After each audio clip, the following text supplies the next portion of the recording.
21 दिन एकांतवास में रहने के बाद अजय की एक नई पहचान दुनिया के सामने आई।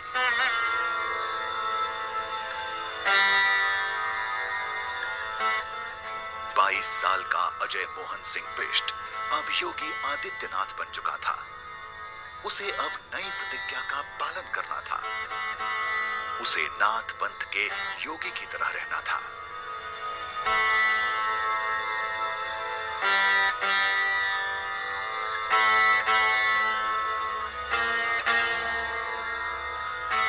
योगी आदित्यनाथ के गोरखपुर में होने की खबर जब परिवार वालों को लगी तो परेशान हो गए। पिता आनंद सिंह बिष्ट बेटे को देखने गोरखपुर पहुंच गए। गोरक्षपीठ में योगी आदित्यनाथ को लेकर तरह तरह की अटकलें लगाई जाने लगी। लोग नौजवान योगी आदित्यनाथ को लेकर तरह तरह के कयास लगा रहे थे कि वो गोरक्षपीठ की भारी भरकम जिम्मेदारी उठा पाएगा या नहीं।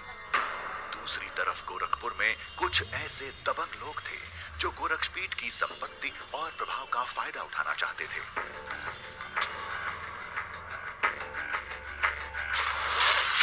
इस वक्त गोरखपुर बड़े माफिया, बाहुबली नेता, जातीय लड़ाई और अपराधियों के गैंग वॉर का केंद्र बन चुका था। यहां तक कि गोरक्षपीठ की प्रतिष्ठा और प्रभुत्व को भी चुनौती मिलने लगी थी। इस बीच गोरखपुर में एक ऐसी घटना हुई जिसने योगी आदित्यनाथ की छवि बदल दी। दरअसल गोरक्षपीठ से संचालित एक कॉलेज छात्र का गोरखपुर के एक दुकानदार से झगड़ा हो गया। बात इतनी बढ़ गई कि दुकानदार ने रिवॉल्वर निकालकर फायरिंग कर दी। इस विवाद में पुलिस कॉलेज हॉस्टल की तलाशी के लिए घुस गई। ये गोरक्षपीठ की सत्ता को सीधी चुनौती थी। इस कार्यवाही से योगी आदित्यनाथ बौखला उठे। जब वो उत्तराधिकारी बन भी चुके थे तब भी उनको बहुत गंभीरता से, और ये सच्चाई है कि खुद मंदिर के प्रबंधन से जुड़े लोग भी उनको बहुत गंभीरता से नहीं लेते थे। उनको लगता था कि ये एक बहुत कम उम्र के व्यक्ति हैं, 20 वर्ष के व्यक्ति हैं और इनके में वो मैच्योरिटी नहीं है। और शायद मुझे लगता है कि ऐसी ही छवियों को तोड़ने की बेचैनी भी आदित्यनाथ में थी। तो वो सड़कों पर उतरे और उस दिन पहली बार लोगों को ये दिखा कि एक मंदिर का जो उत्तराधिकारी महंत है वो स्टूडेंट्स के इश्यूज पर इस तरह से टकरा सकता है। जिस गोरखपुर में बड़े अपराधी और माफियाओं का वर्चस्व था, वहां 23 साल के भगवाधारी युवक योगी आदित्यनाथ के गुस्से और तेवर देखकर लोग हैरान थे। वहीं गोरखपुर के पुराने बाहुबलियों में खलबली मची थी। ओम प्रकाश पासवान महंत अवैधनाथ का करीबी हुआ करता था। कयास यहां तक लगाए जा रहे थे कि ओम प्रकाश पासवान को महंत अवैधनाथ अपना उत्तराधिकारी बना सकते हैं। योगी आदित्यनाथ ने एक बड़ी रैली के मंच से दहाड़कर ये साफ कर दिया कि गोरक्षपीठ की विरासत का असली हकदार कौन है। ये वो रैली थी जिसमें आमने सामने दो मंच लगे और योगी आदित्यनाथ को बार बार समझाया गया कि इसमें कुछ भी हो सकता है, इसमें फायरिंग भी हो सकती है। मैं उस समय का साक्षी हूं। वो वाकई तनाव बढ़ा देने या तनाव के चरम का समय था। दोनों ही तरफ से बहुत ही आग उगलते भाषण चल रहे थे और ये लगभग तय हो गया था कि अब उनके उत्तराधिकारी, वास्तविक उत्तराधिकारी, राजनीतिक उत्तराधिकारी और मंदिर का आधिकारिक स्वर, चाहे वो राजनीतिक स्वर हो या सामाजिक स्वर हो, वो योगी आदित्यनाथ होंगे। योगी आदित्यनाथ 26 साल के हो चुके थे। संन्यास लेने के बाद 3-4 सालों में उन्होंने गोरक्षपीठ की कई बड़ी जिम्मेदारियां उठा ली। यहाँ तक कि वो जनता दरबार में लोगों की फरियाद भी सुनने लगे। अच्छा, 1 मिनट थोड़ा उसमें इनका नाम पूरा नोट कर लीजिए। क्या मामला पूरा नोट कर लीजिए। इसी बीच 1998 में लोकसभा का चुनाव आया। नमस्कार, कैसे हैं राजेश जी? योगी आदित्यनाथ ने महंत अवैधनाथ के आदेश पर गोरखपुर लोकसभा सीट से चुनाव लड़ने का फैसला किया।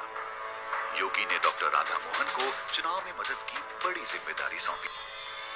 और 1998 में जब योगी आदित्यनाथ जी पहली बार चुनाव लड़े उन्होंने मुझे फ़ोन करके बुलाया और अपने चुनाव का संयोजन का काम दिया।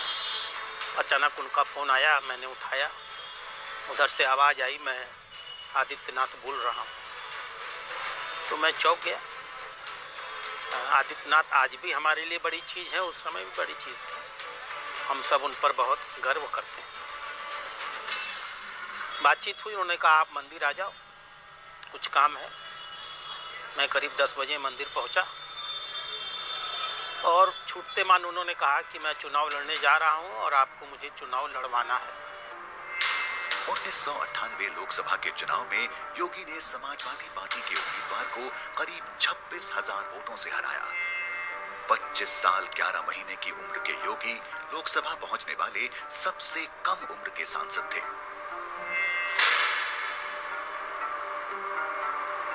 साल 1999 का लोकसभा चुनाव योगी के लिए मुश्किलों भरा था। वो गोरखपुर सीट से सिर्फ 7,000 वोटों से ही जीत पाए। जीत का ये सिलसिला जारी रहा, लेकिन गोरखपुर की जीत से कहीं ज्यादा बड़ा योगी का राजनीतिक कद था। शुरुआती दिनों में यूपी बीजेपी के कई बड़े नेताओं को योगी से परेशानी होने लगी। उनकी बात को अनसुना किया जाने लगा। साल 2002 के यूपी विधानसभा चुनाव में तो बीजेपी के कुछ नेताओं ने खुलकर योगी आदित्यनाथ के खिलाफ मोर्चा खोल दिया। गोरखपुर की सीट के बहाने योगी के खिलाफ कुछ पुराने नेता नामबंद हो गए। वर्चस्व की ये लड़ाई उस वक्त और तेज हो गई जब बीजेपी ने गोरखपुर विधानसभा सीट से शिव प्रताप शुक्ला को टिकट दिया। इस पर योगी चुप नहीं बैठे। उन्होंने पार्टी के खिलाफ जाकर बड़ा फैसला ले लिया। क्या आखिर मेहनत हमारा कार्यकर्ता करेगा, हिंदुत्व की लड़ाई वो लड़ेगा और अंततः उस कार्यकर्ता की भावनाओं के साथ किस प्रकार से खिलवाड़ किया जाता है। इसलिए मैं कतई इस बात का पक्षधर नहीं कि जिस व्यक्ति को यानी किस प्रकार से अपमानित करने का प्रयास, पहले हमसे सूची मांगी जाती है और सूची मांग करके उसे सार्वजनिक करके कचड़े में फेंक दी जाती है, फिर अपनी अधिकृत सूची जारी की जाती है और फिर वार्ता के माध्यम से दिखाने का प्रयास होता है कि जब योगी जी ने कहा हमने नाम काट दिया, ये कोई बात नहीं हुई। वो टकराव इस सीमा तक था कि दिल्ली ने कई बार पंचायतें की, अटल जी ने कई बार लोगों को बुलाया, लेकिन योगी जो है उनसे कोई समझौता नहीं करना चाहते थे। कहते थे साहब ये लोग दरबारी लोग हैं वहां के और ये अराजक लोगों को बढ़ावा दे रहे हैं। बीजेपी दो फाड़ हो गई वहां पर और योगी ने अपने आदमी को जिता करके ही दिखा दिया कि पूर्वांचल में बीजेपी माने योगी गोरखपुर में। 2002 के विधानसभा चुनाव में बीजेपी को सिर्फ गोरखपुर ही नहीं पूरे यूपी में बड़ी शिकस्त मिली। एक तरफ बीजेपी इस हार की वजह ढूंढ रही थी, तो दूसरी ओर योगी ने पार्टी को चौंकाते हुए एक नया संगठन बनाने का ऐलान किया, हिंदू युवा वाहिनी। देखिए उसमें देखिए कुछ लोग भ्रम की स्थिति पैदा करते हैं। हिंदू युवा वाहिनी एक सांस्कृतिक संगठन है जो हिंदू हितों के लिए हिंदू समाज में व्याप्त कुरीतियों के खिलाफ कार्य करती है और इस क्षेत्र के सामाजिक और सांस्कृतिक विकास के साथ साथ इस क्षेत्र के विकास में भूखमरी के खिलाफ यहाँ पर कोई लड़ाई लड़ा था तो केवल हिंदू युवा वाहिनी लड़ा था। यहाँ पर नक्सलवादी गतिविधियों के खिलाफ किसी ने आवाज़ उठाई तो हिंदू युवा वाहिनी ने उठाई। यहाँ पर आईएसआई और राष्ट्र विरोधी अन्य गतिविधियों के खिलाफ जो बॉर्डर क्षेत्र में गतिविधियाँ चल रही थी उसके खिलाफ किसी ने आंदोलन किया तो हिंदू युवा वाहिनी ने किया। खास बात यह थी कि योगी ने हिंदू युवा वाहिनी की स्थापना तब की जब देश गोधरा कांड और गुजरात दंगे से उबरने की कोशिश में था। इस माहौल में ही योगी आदित्यनाथ ने राष्ट्र रक्षा के नाम से रैलियां शुरू कर दी। जो हिंदू वाहिनी युवा वाहिनी की जो सशक्त भूमिका रही है, वास्तव में पहले एक ऐसे नेता थे जो एक राजनीतिक दल से भी जुड़े थे और एक अपना अलग संगठन भी चलाते थे। उस संगठन के नाम पर भी उनके आदमी लड़ते थे जहां पर बीजेपी टिकट नहीं देती थी उनके आदमी को। तो ये अब बीजेपी को ये खून का घूंट निकलना पड़ता था, ये कड़वा घूंट बीजेपी को निकलना पड़ता था। कारण क्या है कि योगी को अलग करके आप वहां पर बीजेपी की राजनीति नहीं कर सकते। योगी आदित्यनाथ अब गोरखपुर में बैठकर पूरे पूर्वांचल में अपना प्रभाव बढ़ा रहे थे। साल 2005 में मऊ में हुए सांप्रदायिक दंगे के बाद उन्हें मुख्तार अंसारी से सीधी चुनौती मिल रही थी। और मऊ के अंदर जाकर के जिन लोगों ने वहां पर जो भी तांडव रचाया है, उसका मैं समझता हूं कि हम लोग अपने तरीके से जवाब दे देंगे। मुख्तार अंसारी की रेंज वाराणसी से लेकर के मऊ तक जाती थी और योगी आदित्यनाथ की रेंज, पॉलिटिकल रेंज या हिंदू वाहिनी की रेंज, वो गोरखपुर से लेकर के आजमगढ़ तक जाती थी। तो स्वाभाविक रूप से दोनों दो ध्रुवों की सोच वाली राजनीति के हामी थे, टकराव स्वाभाविक था। तो ये मुख्तार अंसारी और योगी आदित्यनाथ की अदावत आज की नहीं है, वर्षों की है। 26 जनवरी 2007 गोरखपुर में दो गुटों की लड़ाई के बाद सांप्रदायिक तनाव फैला। पुलिस ने योगी को गिरफ्तार कर लिया। योगी 11 दिन तक जेल में रहे। रिहाई के बाद जब वो दिल्ली आए तो संसद में घटना का जिक्र करते हुए रो पड़े। उस समय से महोदय राजनीतिक विद्वेष के बाद मुझे जिस प्रकार से राजनीतिक पूर्वाग्रह का शिकार बनाया जा रहा है, मैं केवल आपसे अनुरोध करने के लिए आया हूँ, क्या मैं इस सदन का सदस्य हूँ या नहीं हूँ, और क्या सदन मुझे संरक्षण दे पाएगा या नहीं दे पाएगा। एक तरफ योगी पर सांप्रदायिकता फैलाने के आरोप लगते रहे, तो दूसरी ओर गोरखपुर में उनकी छवि ऐसे सन्यासी की थी जो हिंदू मुसलमान में फर्क नहीं करता। गोरखपुर और आसपास के रहने वाले कई मुस्लिम परिवार अपने जमीन जायदाद के झगड़े का फैसला भी योगी आदित्यनाथ पर छोड़ देते हैं। यहाँ तक कि शादी ब्याह से जुड़े विवाद भी गोरखनाथ मंदिर में आकर सुलझाए जाते हैं। कोई डर नहीं, कभी डर नहीं। हम लोग की हिफाजत करते हैं। हाँ, किस तरह से? हर तरह से मदद करते हैं। मतलब जैसे फोर्स लगा दिए कि भाई या कोई बात ना उधर हमारे, हम लोग को कोई काम पड़ता है, हम लोग का पूरी बिरादरी के लोग कोई भी चला जाए इनका काम हो जाता है। तो वहाँ पे दुकानें जो है बहुत सारी, अधिकतर दुकानें मुसलमानों की, और इनके मठ में जो अकाउंटेंट थे वो भी मुसलमान है। तो ये चीज़ें एक अच्छा साइन था कि यहाँ पे, लेकिन मुझे लगता है कि ये ज़्यादा कुछ जो है डिस्प्ले के लिए।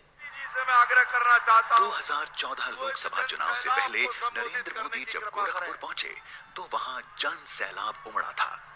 ये रैली योगी आदित्यनाथ के सियासी कद की कहानियां बयां कर रही थी। यहाँ के जनप्रिय सांसद, जुझारू नेता आदरणीय श्री योगी आदित्यनाथ जी 2014 के लोकसभा चुनाव में बीजेपी ने यूपी में विरोधियों का पत्ता ही साफ कर दिया। पूर्वांचल की सभी 13 सीट और यूपी में कुल 71 सीटों पर बीजेपी को विजय मिली। इसी दौरान योगी आदित्यनाथ को बहुत बड़ा निजी नुकसान हुआ। उनके गुरु महंत अवैधनाथ का 95 साल की उम्र में देहावसान हो गया। जिस गुरु की छाया में योगी आदित्यनाथ घर बार छोड़ सन्यासी बने, वो गुरु ही दुनिया छोड़कर चले गए। जनता के दर्शन के लिए उनको रखा जाएगा और परसों में समाधि देंगे। 14 सितंबर 2014 को अवैधनाथ को समाधि दी गई। नाथ परंपरा के अनुसार योगी आदित्यनाथ का अगले पीठाधीश्वर के रूप में अभिषेक किया गया। साल 2017 यूपी में जब विधानसभा चुनाव आया तो योगी एक बार फिर मैदान में थे। अपने को मुख्यमंत्री के रेस से अलग नहीं मानेंगे ना। आप ठीक है, सन्यासी भी हैं, भगवा चोला भी है, आपका सब कुछ है, पर आप पॉलिटिशियन भी हैं, 5 साल से लगातार सांसद भी रहे हुए हैं। मन में इच्छा तो होगी ना कि आप यूपी में सीएम बन जाए। कोई इच्छा अपने मन में नहीं पालते हैं, एक निष्काम कर्मयोगी की तरह काम करते हैं। ऐसा तो नहीं होगा। उसी कार्यक्रम के अभियान के साथ हम लोग जुटे हैं। योगी अपने आक्रामक तेवर और भाषणों से चुनाव प्रचार में छाए रहे। वो हिंदुत्व और राष्ट्रवाद के मसले पर हल्ला बोल रहे थे। उन्होंने कहा साहब, देवा शरीफ में 24 घंटे बिजली मिलती है, लेकिन महादेवा में, भगवान महादेव का मंदिर है महादेवा में, वहां 4 घंटे बिजली नहीं मिलती। ये क्या स्थितियां हैं? योगी आदित्यनाथ में गजब की कला है। वो हर चीज को, हर बात को हिंदू मुसलमान के चश्मे से देखते हैं और उसी हिसाब से बांट भी देते हैं। 2017 के विधानसभा चुनाव में बीजेपी गठबंधन ने 312 सीट जीतकर ऐतिहासिक जीत हासिल की। इस जीत के बाद भी ऐसा कोई संकेत नहीं था कि वो यूपी के मुख्यमंत्री हो सकते हैं। लेकिन बाद में अमित शाह ने साफ किया कि आखिर सियासत की बाजी कैसे बदल गई। योगी जैसा कोई दमदार चाहिए, हमारी मांग है योगी, हमारी। जब योगी जी को मुख्यमंत्री बनाया, किसी को कल्पना नहीं थी कि योगी जी मुख्यमंत्री बने। तब हमारे नेता नरेंद्र भाई और मैं पार्टी का अध्यक्ष था, हमारा एम एक ही था, जिसके अंदर निष्ठा है और परिश्रम करने की क्षमता है, वो बाकी सभी परिस्थितियों को अपने अनुकूल कर। जब मुझे मेरी पार्टी ने, हमारे राष्ट्रीय अध्यक्ष से अमित भाई शाह जी ने कहा कि आपको उत्तर प्रदेश जाना है, तो मैंने कहा मैं तो उत्तर प्रदेश से ही आ रहा हूँ। कहा नहीं, उत्तर प्रदेश में आपको कल ही मुख्यमंत्री का शपथ लेना है। मैं आपको आश्चर्य करूंगा कि मेरे पास उस समय केवल एक जोड़े कपड़े थे। मैं आदित्यनाथ योगी ईश्वर की शपथ लेता हूं कि मैं विधि द्वारा स्थापित भारत के संविधान के प्रति सच्ची श्रद्धा और निष्ठा रखूंगा। योगी मुख्यमंत्री बन गए, उत्तर प्रदेश के सत्ताधीश बन गए, सियासत में वो करिश्मा कर गए जिसकी उम्मीद शायद कभी उन्हें भी नहीं रही होगी। जहां पर 24 घंटे बिजली होगी वो उत्तर प्रदेश होगा, जहां की सड़कें गड्ढा मुक्त हो वो उत्तर प्रदेश होगा, और जहां कानून का राज होगा वो उत्तर प्रदेश होगा, जहां भ्रष्टाचार मुक्त व्यवस्था होगी वो उत्तर प्रदेश होगा।